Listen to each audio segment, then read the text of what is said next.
Comment déterminer la primitive de cette fonction? Exercice. Déterminons la primitive de la fonction g de x égale à cosinus carré x plus 1 sur x carré.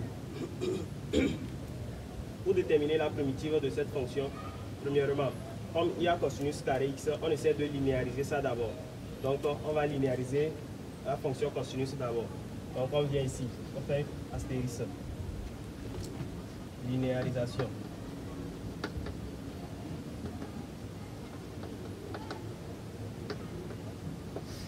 Maintenant, dans les propriétés des fonctions trigonométriques des cosinus et sinus, on sait que cosinus carré x plus sinus carré x égale à 1. Et de même, on sait que cosinus carré x moins sinus carré x égale à cos 2x. Maintenant, on fait la somme. Donc ici, quand on fait la somme, on voit que les sinus se simplifient. Ça me reste 2 cosinus carré x égale à 1 plus cosinus 2x. Maintenant, on tire notre cosinus carré x pour remplacer ici.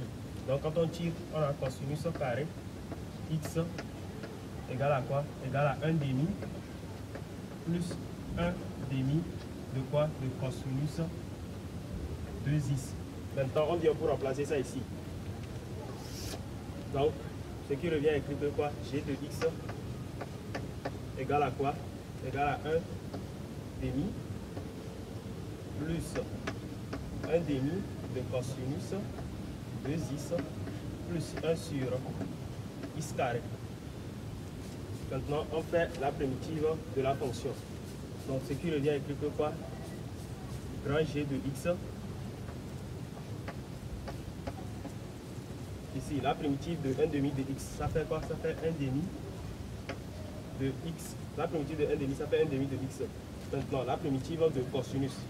Comme dans le cercle trigonométrique, cosinus, la primitive de cosinus, c'est quoi? C'est sinus.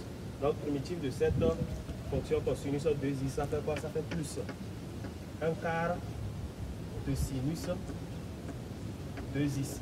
Maintenant, la primitive de 1 sur x carré, ça fait quoi? Ça fait moins 1 sur x. La primitive de 1 sur x carré, ça fait moins 1 sur x. Et n'oubliez pas plus la constante k. Maintenant, ce qui revient à écrire g prime, g de x égale à 1 demi de x plus 1 quart de sinus 2x moins 1 sur x plus k avec k appartient à R. Puis on encadre.